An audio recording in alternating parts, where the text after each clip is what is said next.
Stop. Look around you. Every person you see is a lock, and you are currently walking through life without the keys. Most people believe influence is about talking. They are wrong. Influence is about vision. It is about seeing the hidden motives, the unspoken fears, and the silent cues that others are too loud to notice. Today you stop being a victim of social chance. You are about to become the architect. By the end of this recording, you will not just hear what people say, you will know exactly what they are thinking. Listen closely. Your edge begins now. Chapter 1. The Myth of the Spoken Word. Stop listening to what they say and start watching what they do. Most people walk through life deaf and blind. They believe that if they listen to the words coming out of a person's mouth, they understand the person. This is your first mistake. This is why you are constantly surprised, constantly betrayed, and constantly outmaneuvered. You are focusing on the performance, not the reality. Words are a smokescreen. Words are a tool of social convenience. Words are designed to hide intent, to mask insecurity, and to project an image that doesn't exist. People tell you who they want to be, but their bodies tell you who they actually are. You must realize that 90% of human truth is leaked, not spoken. It is leaked through the microgestures, the shift in tonality, and the involuntary movements of the feet. Words lie. Patterns don't. Think about the last time you sat across from someone in a high-stakes environment. Maybe it was a job interview. Maybe it was a first date. Maybe it was a negotiation. They looked you in the eye. They told you they were confident. They told you they were ready. They told you they were all in. But look down. Look at their feet. If their feet were pointed toward the door, they weren't with you. They were already gone. Their brain was in flight mode while their mouth was in sales mode. This is the exit-oriented stance. The mind wants to stay and lie, but the nervous system wants to escape. Words lie. Patterns don't. You have a choice. You can continue to be a victim of the script people read to you, or you can become a student of biological reality. You don't need their permission to see the truth. That's the key. Most people wait for an admission of guilt or a verbal confirmation of a feeling. The social architect does not wait. You see the truth before the other person even realizes they've revealed it. It's not about being cynical. It's about being disciplined. It's about the discipline of observation. When someone's voice goes up an octave at the end of a declarative sentence, that is a pattern. When someone's hands move to cover their mouth after making a bold claim, that is a pattern. When someone's eyes dart to the right when asked a direct question about their past, that is a pattern. Words lie. Patterns don't. Society has trained you to be polite. Society has trained you to accept the verbal, "I'm fine," as a truth. But, "I'm fine," spoken with a clenched jaw and a shallow breath, is a lie. Why do you choose to believe the lie? Because it's easier. It's easier to take people at their word than to do the hard work of reading the machine. But you are here because you are finished with easy. You are here because you want the truth. Listen to the rhythm. Every human has a baseline. When that rhythm breaks, that's where the story begins. If a person is usually fast-talking and suddenly slows down, they are calculating. If they are usually still and they start to fidget with a ring or a watch, they are leaking anxiety. Do not listen to the excuse they give for the fidgeting. Watch the fidgeting itself. You must understand that the human body is an honest machine trapped in a dishonest world. Evolution did not design us to lie with our sweat glands. It did not design us to lie with our pupil dilation. Those systems are autonomous. They are beyond the control of the speaker. While they are busy rehearsing their next sentence, their body is screaming the truth. You don't need their permission to ignore their words. You have a choice to look deeper. That's the key to master influence. If you know a man is afraid despite his loud voice, you don't react to the voice, you react to the fear. If you know a woman is disinterested despite her polite smile, you don't waste your time, you change your strategy. It's not about what they tell you, it's about what they show you. People will tell you they value your time while they check their phone every 3 minutes. People will tell you they are loyal while they distance themselves from you in public. Stop analyzing the sentence structure. Start analyzing the behavior. Words lie. Patterns don't. If you want to master human influence, you must become a collector of data. Every interaction is a laboratory. When you walk into a room, stop the internal monologue. Stop thinking about what you are going to say next. If you are thinking about your next line, you are missing their current leak. You are becoming part of the noise. The social architect is a silent observer. You see the twitch. You hear the hesitation in the yes. You notice the lack of Duchenne wrinkles around the eyes during a fake smile. You see the candidate in the interview who claims to be a leader but keeps looking at the door. You know they will quit the moment things get difficult. Why? Because their body already told you they want to leave. Words lie. Patterns don't. This is the foundation of your power. Once you accept that the spoken word is often the least important part of communication, you gain an immediate advantage over 99% of the population. You are no longer guessing. You are calculating. You are no longer hoping for honesty. You are observing it. It's not about their story, it's about their status. It's about how they occupy space. It's about how they handle the silence between the words. When you master the myth of the spoken word, you stop being a passenger in conversations. You become the driver. You have learned to see through the smoke. You have learned that the feet speak louder than the tongue. You have accepted the discipline of the observer. But seeing the truth is only the first step. To truly dominate the room, you must be able to project your own truth without saying a word. You must learn to use the very tools you just uncovered to signal your own authority. You have mastered the observation of the leak. Now let's talk about the currency of command. Chapter 2. Eye contact is an asset, not a greeting. The eyes are the windows to the soul, but in the world of the social architect, they are the sights of a rifle. Most people use eye contact as a social politeness. They look to acknowledge, they look to seek approval, or they look away to avoid discomfort. This is the behavior of the amateur. This is the behavior of the subordinate. To the master of influence, eye contact is not a greeting, it is a strategic asset. It is a high-yield currency that you spend with precision to buy authority and sell doubt. You have a choice. You can be the one who blinks first, the one who looks down at their notes, the one who checks their phone because the tension in the air is too heavy. Or you can be the one who anchors the interaction. That's the key. Most people cannot handle the raw weight of a sustained, purposeful gaze. They feel an instinctive need to break the tension, and when they break, they surrender the frame. They become the follower, and you become the leader. It's not about staring people down like a predator. Aggression is a sign of weakness. It shows you are trying too hard. True dominance is quiet. It is steady. This is where you master the social triangle. Instead of just looking into someone's eyes, you move your gaze in a precise, disciplined pattern. Left eye, right eye, then the center of the forehead. This is the power triangle. By focusing on that third point, the forehead, you project an air of analytical detachment. You aren't just looking at them, you are looking through them. You are evaluating them. Think about a high-stakes negotiation. Two people sit across a table. Millions are on the line, or perhaps just a reputation. The air is thick with unspoken demands. The person who speaks first often loses, but the person who looks away first always loses. Why? Because looking away is a biological admission of submission. It is a cut-off signal. It tells the other person's subconscious that you cannot handle the heat of the moment. If you cannot handle the gaze, how can you handle the deal? You don't need their permission to hold the line. You don't need them to be comfortable. In fact, their discomfort is your leverage. When you maintain a steady, calm gaze while they are fidgeting, you are communicating that you are the most stable element in the environment. People naturally gravitate towards stability. They surrender to it. It's not about being a robot, it's about being an architect.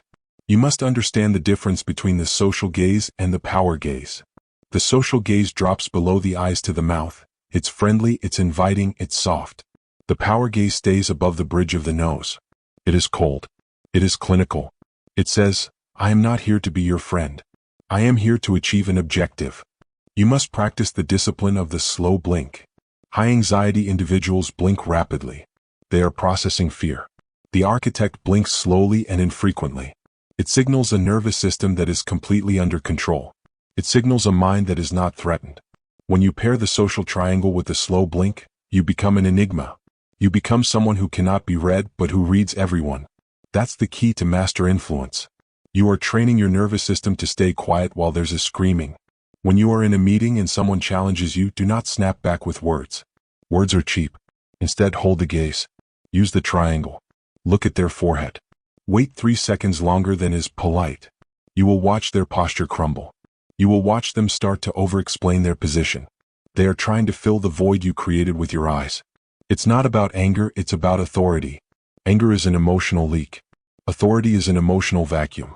By controlling your gaze, you create a vacuum that the other person feels compelled to fill with concessions, truths, and submissive behavior. You are not staring, you are holding the space. You have a choice every time you speak to someone. You can look at the floor and signal your unworthiness, or you can anchor your eyes and signal your command. You don't need to be the loudest person in the room to be the most powerful. The person with the most disciplined eyes is the person who ultimately decides the direction of the conversation. Remember the high-stakes example. When the tension peaks, most people look down at their hands or their coffee. They are looking for an escape hatch. The architect leans in. The architect keeps the eyes locked on the target. This is how you win this silent war. Before a single dollar is discussed, before a single contract is signed, the winner has already been decided by who owned the visual space. This is not a greeting. This is not a social nicety. This is a weapon. Use it with intent. Use it with discipline. Stop treating your gaze like a flickering candle and start treating it like a laser. When you look at someone, let them feel the weight of your attention. Let them realize that your focus is a privilege, and your scrutiny is a threat. You have mastered the art of visual dominance. You have learned to use the social triangle to anchor your authority. You have realized that the first one to blink is the first one to follow. But dominance isn't just about how you look at them, it's about how you move with them. To truly enter their mind, you must learn to harmonize your physical presence with theirs until they don't know where they end and you begin. You have controlled the gaze. Now it's time to synchronize the machine. Chapter 3, The Mirror Protocol. They think they are making their own decisions. They are wrong. They are simply reacting to the environment you have engineered. Human beings are biological mirrors. From the moment we are born, we survive by seeking sameness. Sameness equals safety. Difference equals danger. If you walk into a room and your energy, your posture, and your tempo are out of sync with those around you, you are a threat. Their prehistoric brain registers you as an outsider, and their no becomes a reflex before you even open your mouth. To the social architect, this is unacceptable. You do not leave agreement to chance. You manufacture it. You have a choice. You can be yourself, stiff, individualistic, and disconnected, or you can be a chameleon. That's the key. Most people are too obsessed with their own ego to notice that they are making everyone else uncomfortable. They walk fast when others walk slow. They lean in when others lean back. They are constantly clashing with the social rhythm. But the architect knows that to lead the dance, you must first follow the step. This is the mirror protocol. It is the subtle, disciplined synchronization of your physical presence with theirs. It starts with the posture. If they are leaning back with their hands behind their head, you do not sit up straight like a soldier. You wait 10 seconds and then you gradually shift your weight back. If they have their legs crossed, you cross yours. You aren't mocking them. You are signaling to their lizard brain. Asterisk, I am like you. I'm safe. You can lower your guard. Asterisk, think about the cold prospect. The person who doesn't want to talk to you, the person who has their arms folded across their chest like a suit of armor. Their defensive barriers are at maximum capacity. If you try to argue them out of that position, you will fail. Instead, you mirror the armor. You fold your arms. You match their closed stance. And then, slowly, you begin to unfold. You move your hand to your chin. You watch. If the protocol is working, they will follow you. They will unfold because you have created a subconscious bond of sameness. But the true masters of the mirror protocol go deeper than posture. They go to the lungs. Matching the breathing rhythm of another person is the ultimate hack for human influence. When you inhale when they inhale and exhale when they exhale, you are literally syncing your nervous systems. It is nearly impossible for someone to feel aggression or deep suspicion toward someone whose breath is in harmony with their own. You don't need their permission to enter their rhythm. You don't need them to be aware of what is happening. In fact, if they notice it, you've failed. The mirror protocol must be subtle. It must be a shadow movement, delayed by several seconds so it feels natural. It's not about being a mime, it's about being a mirror. It's not about manipulation, it's about alignment. If you want a yes, you must remove the friction of no. Friction exists when two people are vibrating at different frequencies. By mirroring their tonality, matching their volume, their speed of speech, and their choice of words, you remove the static. You become a voice they already trust because it sounds like the voice in their own head. That's the key to master influence. You are bypassing the logical mind and speaking directly to the biology. When you mirror a person's tilt of the head or the way they hold their coffee cup, you are whispering to their subconscious. Asterisk, we are of the same tribe. Asterisk, once the tribe is established, the yes is a formality. They aren't agreeing with your proposal. They are agreeing with themselves. It's not about losing your identity. It's about expanding your range. Most people are one-note players. They have one volume and one speed. The social architect is a symphony. You can be the high-energy closer for the extrovert, and the calm, steady anchor for the analytical introvert. You reflect what they need so they can connect to what you want. You have a choice in every interaction. You can fight the current and try to force your will, or you can join the current and steer the boat. Look at the most successful people you know. They aren't the ones shouting. They are the ones who seem to fit in everywhere. They are the ones who make everyone feel like they've known them for years after 5 minutes. That isn't magic. It's the protocol. Remember the breathing. In a tense meeting, when the other person is spiraling into anxiety, do not tell them to calm down. That creates resistance. Instead, mirror their fast breathing for a moment and then slowly, intentionally begin to slow your own breath down. Watch their chest. They will begin to mimic you. You have literally taken control of their heart rate through the power of reflection. This is the high-level discipline of the architect. You are no longer an outsider looking in, you are an insider leading out. You have learned that the fastest way to get someone on your side is to show them that you are already on theirs, physically, rhythmically, and emotionally. You have mastered the physical mirror. You have learned to bypass the defensive walls of the ego by syncing with the biology. You have realized that sameness is the shortest path to yes. But synchronization is only effective if you know exactly what you are reflecting. To lead with precision, you must be able to spot the deviations. You must know what the standard looks like so you can identify the secret. You have mirrored the surface. Now it's time to detect the crack in the mask. Chapter 4. Reading the hidden baseline. You are looking for the lie, but you don't even know what the truth looks like. Most amateur mind readers jump straight to looking for tells. They watch for a bead of sweat, a shaky hand, or a darting eye, and they immediately scream deception. This is a fatal strategic error. A twitch is meaningless in a vacuum. A fast blink is just a fast blink unless you know how that person blinks when they are at peace. To the social architect, there is no such thing as a universal sign of lying. There is only a deviation from the baseline. You have a choice. You can guess based on a textbook of body language cliches, or you can calibrate the machine sitting in front of you. That's the key. Every human being has a unique rhythm of comfort. Some people are naturally fidgety. For them, a tapping foot means nothing. Some people are naturally stoic. For them, a single finger twitch is a massive emotional explosion. If you don't spend the first 5 minutes of an interaction finding the norm, you are flying blind for the next 50. That it's not about interrogation. It's about observation during the safety zone. This is where you ask calibration questions. Questions that are easy, non-threatening, and fact-based. Ask them about their drive over. Ask them how they take their coffee.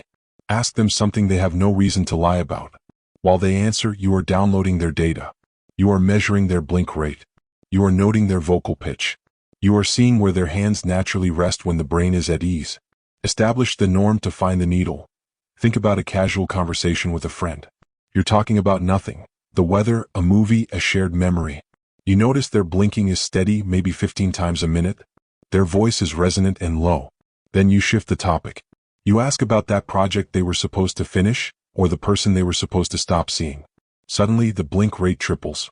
The voice thins and rises. The needle has just moved. Because you knew the baseline, the deviation becomes a spotlight. Without the baseline, you're just looking at a person who blinks a lot. You don't need their permission to calibrate them. You don't need to tell them you're watching. In fact, the more casual the norm phase feels, the more accurate your needle detection will be.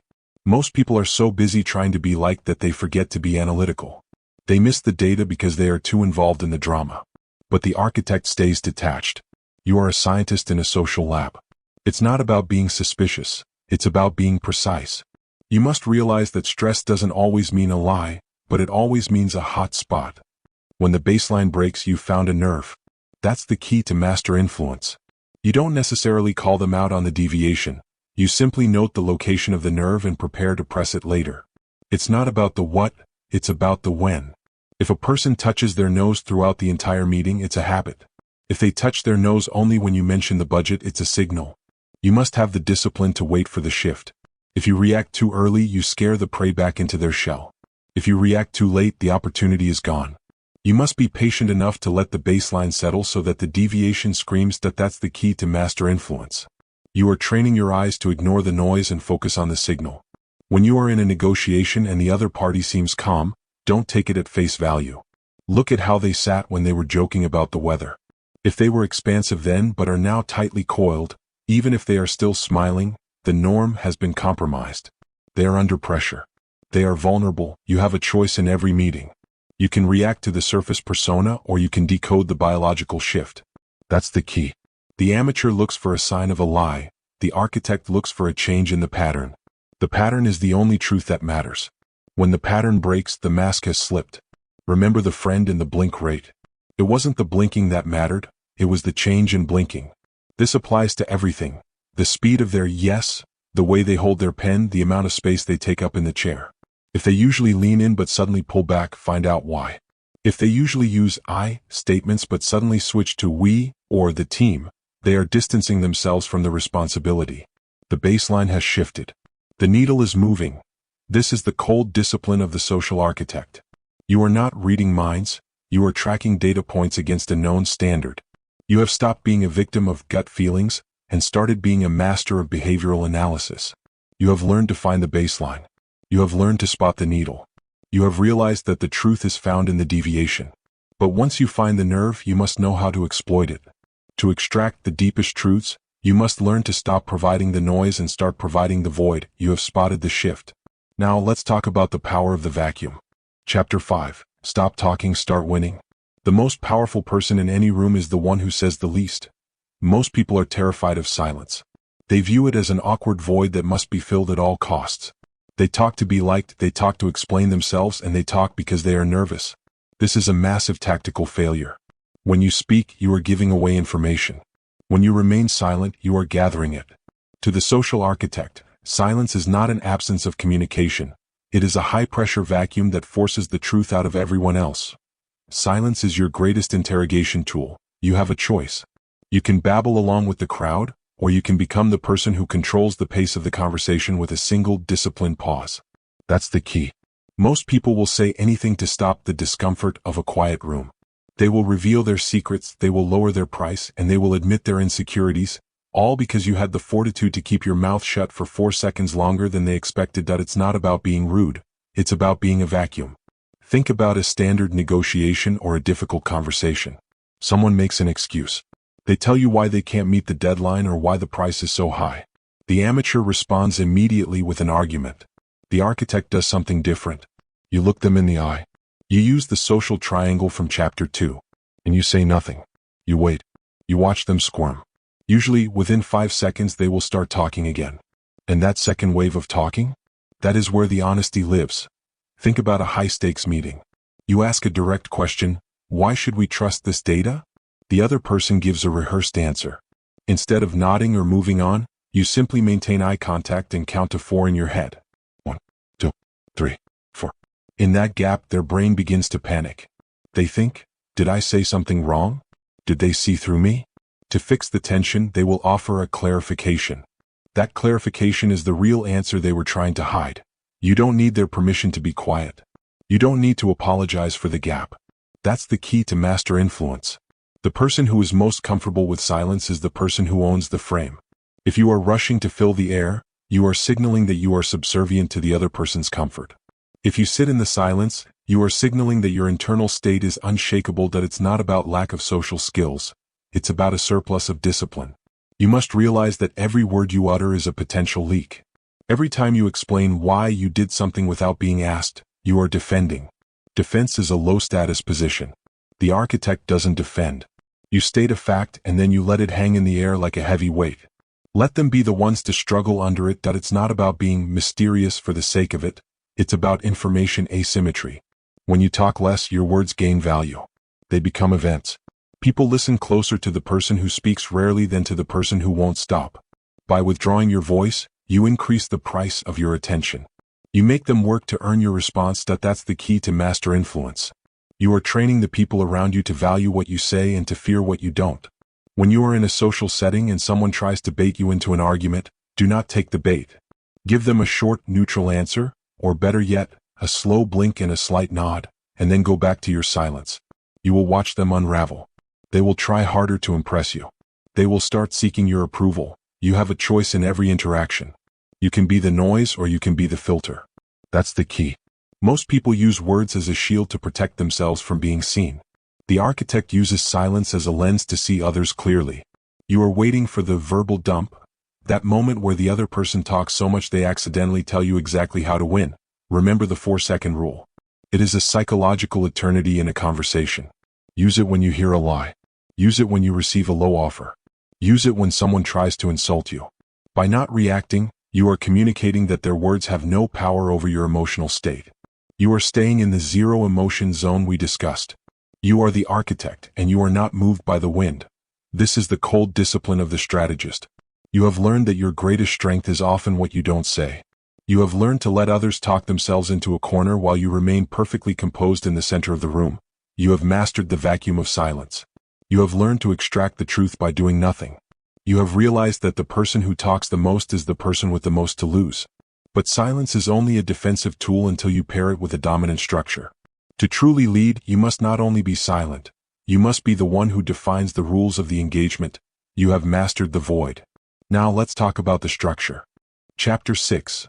The architect's frame. In every interaction, there is a leader and a follower. If you are not defining the reality of the room, you are a guest in someone else's. Most people walk into a conversation and immediately adopt the other person's tone, pace, and assumptions.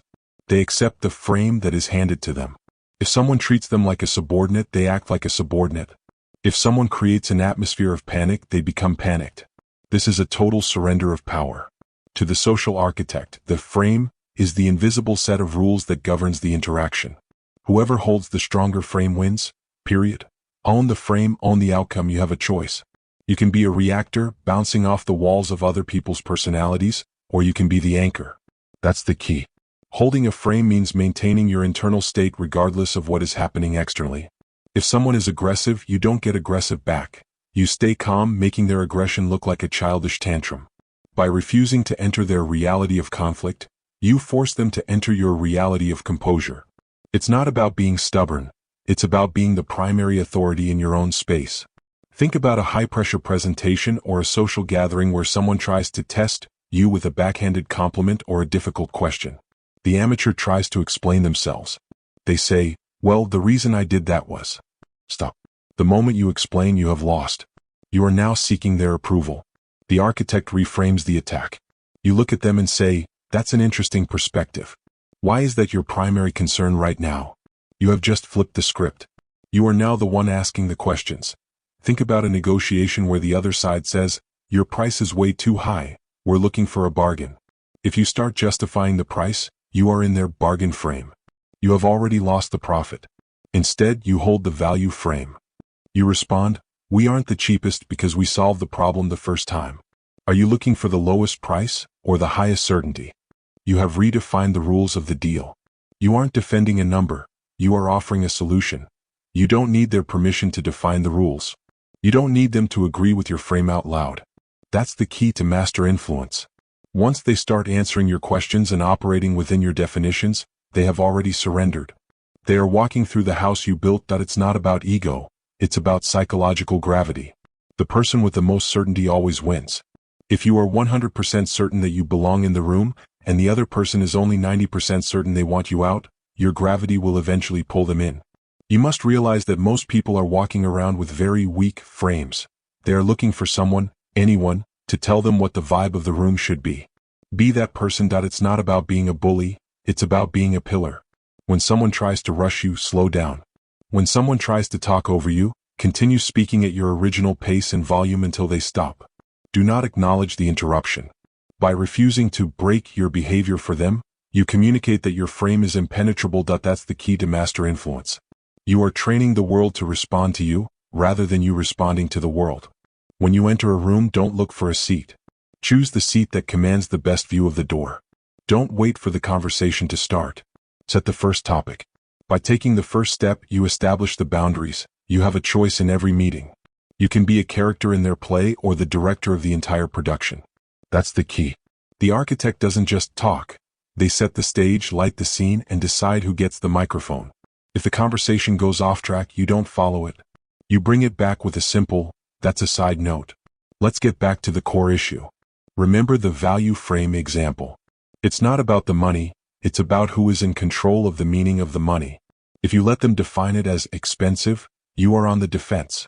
If you define it as investment, you are on the offense. Always be the one who defines the terms. Use we and us to pull them into your reality. Use the standard is. to make your frame feel like a law of nature rather than a personal opinion. This is the structural discipline of the leader. You have learned that the loudest person isn't the one in charge. It's the person whose reality is the most stable.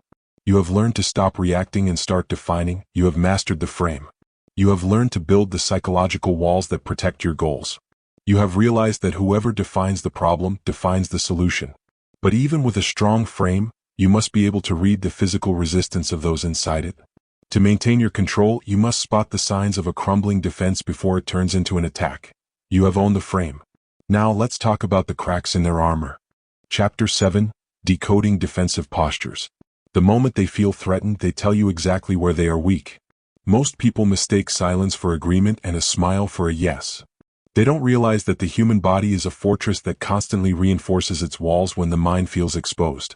If you are pushing a deal, making a request, or asserting your authority, you must watch the perimeter. If you don't see the barrier going up, you will walk straight into an ambush. To the social architect, a defensive posture isn't an insult. It's a GPS coordinate for their insecurity. Discomfort always leaves a trail. You have a choice. You can keep pushing blindly until they shut down completely, or you can read the biological no before it becomes a verbal one. That's the key. Long before someone says, "I'm not sure about this," their body has already built a wall. They cross their arms. They turn their torso away. They create physical distance by leaning back or placing an object, a coffee cup, a laptop, a notebook, between you and their chest. These are barriers. They are psychological shields designed to protect the vitals from your influence. It's not about being a mind reader, it's about being a barrier breaker. Think about a negotiation where you finally mention the price or the deadline. Watch their hands. If they suddenly reach for their neck or start rubbing their suprasternal notch, that little dip at the base of the throat, they are self-soothing. Their brain is flooded with cortisol, and they are literally trying to calm their own heart rate. They are terrified of the terms. If you keep talking, they will retreat. If you pause and address the discomfort, you own the solution. Think about a social setting where you are leading the conversation. You notice one person in the circle has shifted their weight and pointed their toes toward the exit. They have blocked their torso with their handbag. This is not a quiet person. This is a person who feels dominated or excluded. If you want their support, you must open them. You ask them a low-stakes question that forces them to move their hands. You hand them an object. The moment they reach out and break that crossed-arm seal, the psychological barrier drops. You have literally unlocked their mind by moving their limbs. You don't need their permission to see their fear. You don't need them to admit they are overwhelmed. That's the key to master influence. The amateur waits for the complaint. The architect sees the neck touch and knows the complaint is coming. You beat them to it. You say, "I can see there might be some hesitation regarding the timeline. Let's look at that." You have just turned their hidden defense into a shared bridge. It's not about being nice. It's about efficiency. You must realize that a person in a defensive state cannot hear logic. Their lizard brain is in charge and it only understands fight or flight. If you see the venturing gesture, where they rub their thighs or knees as if preparing to stand up, they have already checked out. Stop talking. If you continue, you are just wasting your breath. It's not about the words they use to hide their stress. It's about the leaks they can't control. Watch for the compressed lips. When the lips disappear into a thin line, the no is locked and loaded. Watch for the eye block, a long blink or a hand covering the eyes when you mention a specific name or date. They are literally trying to disappear from the reality you are describing. That's the key to master influence. You are training yourself to see the micro-withdrawals that happen in milliseconds. When you are in a meeting and you propose an idea, don't look at the person who is nodding. Look at the person who just gripped the edge of the table. Their knuckles are white. They are the true obstacle.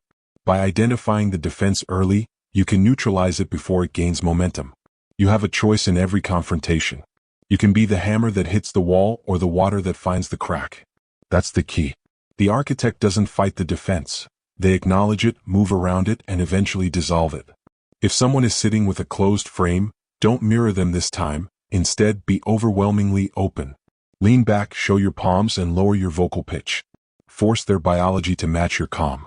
Remember the self-soothing gestures. When you see someone rubbing their arm or adjusting their watch repeatedly, they are leaking. They are underconfident.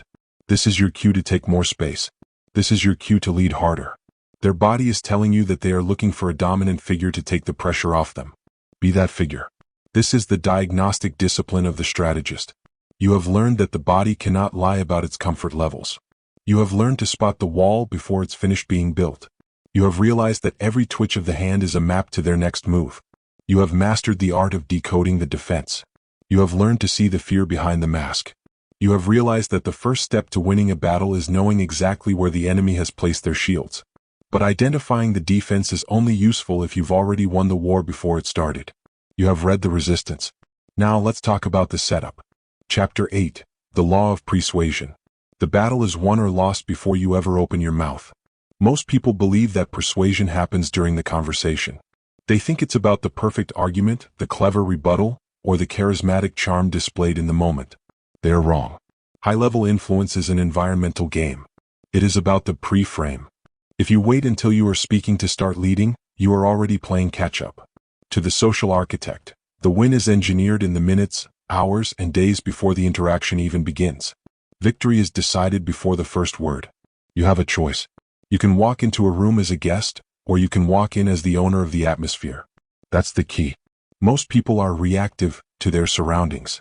They sit where they are told, they accept the lighting as it is, and they wait for the official start of the meeting. The architect does the opposite. You arrive early. You choose the power seat, the one facing the door with a solid wall behind your back. By claiming the physical high ground, you force everyone else to orient themselves around you.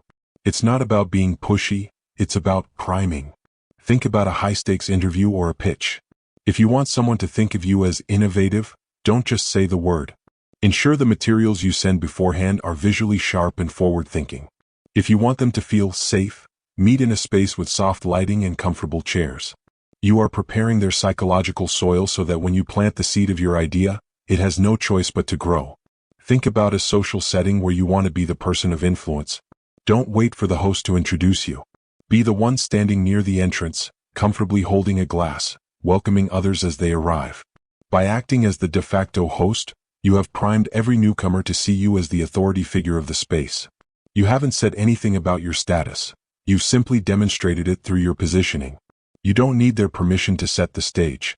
You don't need to explain why you chose that seat or why you sent that specific pre-meeting email. That's the key to master influence. When you control the persuasion, you control the expectations. If people expect a leader, they will find reasons to follow you. If they expect an expert, they will interpret your silence as deep thought rather than cluelessness. It's not about luck, it's about anchoring. You must realize that the first piece of information a person receives sets the tone for everything that follows. If you start a meeting by highlighting a massive success, every problem discussed afterward will be viewed through the lens of, we are winners who can handle this. If you start by apologizing for being 2 minutes late, you have anchored the meeting in failure and subservience. It's not about the talk, it's about the task. Before the meeting starts, give the other person a small, easy task. Could you pass me that folder? Or, could you let me know when everyone is here? By getting them to comply with a minor request early, you have primed their brain for consistency. Their subconscious now labels you as someone they follow. When the big yes is needed later, the path has already been paved. That's the key to master influence. You are training the environment to work for you. When you enter a restaurant for a business lunch, you don't just take the table by the kitchen. You wait for the table that allows you to command a room. You are communicating to your guest, and to yourself, that your presence is worth the best possible frame. You have a choice in every encounter.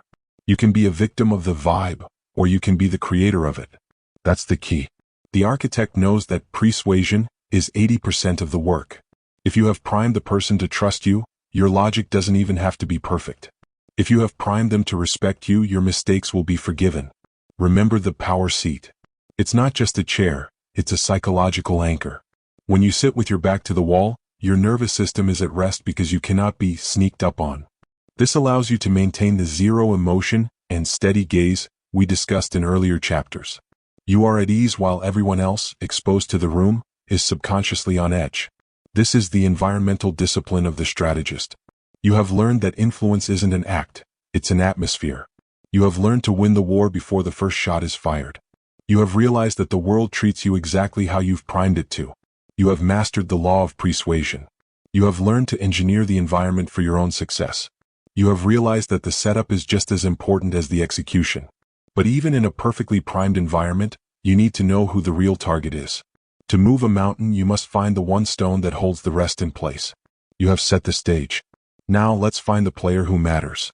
Chapter 9. Identifying the decision maker. You are pitching to the wrong person. Most people in a group setting focus their energy on the person who is talking the most. They look at the loudest voice, the one asking the most questions, or the one with the fanciest title on their business card. This is a common strategic trap. In many organizations and social circles, the person with the power title is not the person with the power influence.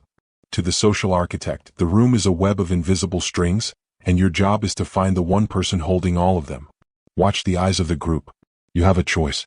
You can waste your best arguments on a gatekeeper who has no authority to say yes, or you can find the silent alpha. That's the key. In every meeting, there is a moment of truth.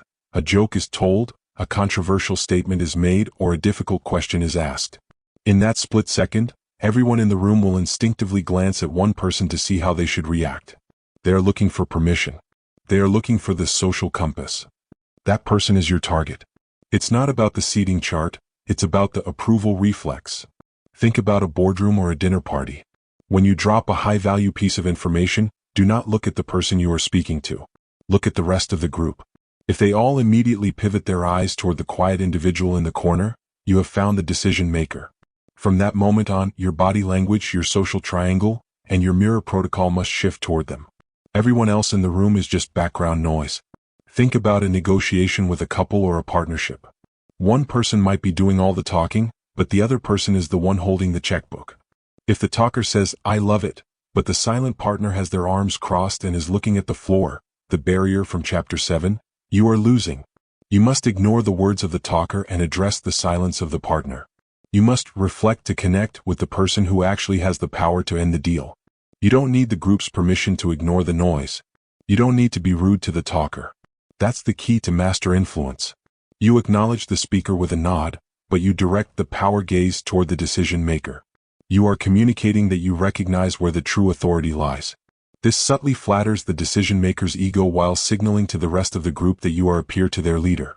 It's not about being a social climber, it's about being a social surgeon. You must realize that middle management, in business and in life, is designed to absorb your energy and give you nothing in return. If you spend your time trying to convince the wrong person, you will run out of fuel before you reach the top. Find the person who everyone else is trying to impress. That is the only person whose yes matters. It's not about the vocal lead, it's about the veto power. Watch for the micro nod. When the silent alpha gives a tiny, almost imperceptible nod, watch how the rest of the room suddenly relaxes and starts agreeing. They were waiting for the signal. The architect doesn't wait for the room to agree. You work the alpha until the signal is given. That's the key to master influence. You are training your peripheral vision to catch the social glue. When you are in a group and you want to test the hierarchy, tell a slightly polarizing joke or make a bold claim. Then stop. Be silent. Chapter 5. Watch the eyes. The first person everyone looks at is the person they fear or respect the most. That is the person you must win over. You have a choice in every group dynamic. You can be the one seeking approval from the crowd, or the one who identifies the source of the approval. That's the key. The architect knows that 90% of the people in the room are just following the 10%. If you control the 10%, you control the room by default. Remember the approval reflex. It is a biological survival mechanism. Humans look to the leader for safety cues. If the leader is smiling, the group is safe. If the leader is frowning, the group is on edge. By identifying this person early, you can bypass the defense postures of the entire group by simply making the leader feel comfortable and mirrored. This is the investigative discipline of the strategist. You have learned that power is often quiet. You have learned to ignore the distractions and focus on the engine. You have realized that to influence the many, you must first master the one. You have mastered the art of identifying power.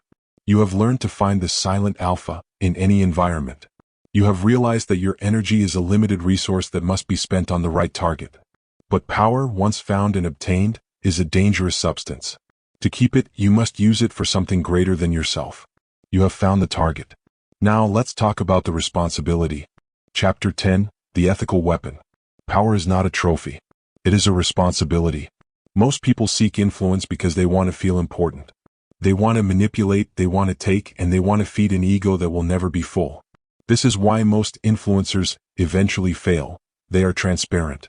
People can smell a predator from a mile away. To the social architect, these techniques are not a game of tricks. They are a high-precision toolkit for building a better reality. If you use these skills without a foundation of character, you are not an architect. You are a demolition crew. You have a choice. You can use your knowledge of the social triangle and the mirror protocol to exploit the weak, or you can use them to empower the strong. That's the key. True influence is about value add. When you enter a room and identify the silent alpha, your goal shouldn't be to dethrone them. It should be to align with them to move the entire group toward an objective. When you use silence to extract the truth, you aren't looking for dirt. You are looking for the clarity required to solve the problem. It's not about being a nice guy, it's about being an effective leader. Think about a manager who uses these skills to calm a panicked team during a crisis. By mastering their own baseline and holding a steady frame, they prevent a collective breakdown. They aren't manipulating their employees. They are providing the psychological safety the group needs to survive. This is the ethical weapon in action. It is the use of superior psychological awareness to create superior outcomes for everyone involved. Think about a difficult conversation in your personal life. You see your partner using defensive postures, arms crossed, torso turned away. You could use this knowledge to win the argument by pressing their nerves. Or you could use the social architect's mindset to de-escalate. You reflect to connect. You lower your vocal pitch and you create the silence necessary for them to feel heard. You have used your power to save the relationship rather than to win a point. You don't need their permission to be the bigger person. You don't need a thank you note for being the one who stayed calm. That's the key to master influence. The greatest architects are the ones whose work is invisible. People leave an interaction with you feeling respected, understood, and motivated, and they don't even realize it's because you spent the entire time engineering that exact result. It's not about dark psychology, it's about deep humanism. You must realize that most people are struggling. They are lonely, they are unheard, and they are navigating life without a map. When you use your power gaze to give someone your undivided attention, you are giving them a rare gift. When you use persuasion to make a guest feel welcome, you are performing a service. Influence is a force of nature. It can be the wind that destroys the house or the wind that powers the city. It's not about the what, it's about the why. Before you apply any technique from this book, ask yourself, does this move us closer to the truth? Does this build something that lasts? If the answer is no, put the tool away. A scalpel in the hands of a surgeon saves lives. In the hands of a child, it only causes pain. You are no longer a child. You are a practitioner. That's the key to master influence. You are training yourself to be the most conscious person in the room. When you see a decision maker being ignored, you use your influence to bring the room's attention back to them. When you see someone mirroring you out of fear, you soften your frame to put them at ease.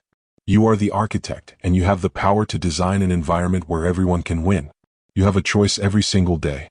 You can walk through the world as a consumer of social energy, or as a producer of it. That's the key.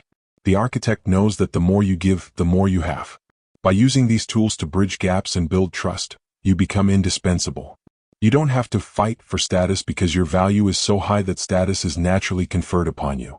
Remember this silent alpha. They didn't get there by accident. They got there by being the most reliable, most perceptive, and most disciplined person in the circle. This book has given you the how. Your character must provide the why. Do not let these skills go to your head. Let them go to your work. Use them to negotiate better lives for your family, to lead your teams to victory, and to understand the people you love on a level they've never been understood before. This is the final discipline of the social architect. You have learned that the mind is a lock and you have the keys. You have learned that the body is a map and you have the compass. You have realized that influence is not something you do, it is who you are. You have been given the blueprint. The world is no longer a blur of faces and noise, it is a map of intent waiting for you to read it. From this moment on, you do not hope to be understood. You do not wish for respect. You engineer it. You have the tools to see through the lies, to bridge the gaps, and to lead the masses. But remember, knowledge without application is a waste of your potential. Do not just listen to this and return to your old habits. I challenge you, in your next interaction, say 50% less. Observe 100% more. Watch the hands. Watch the eyes. Become the social architect. The world is watching. Now go out and build.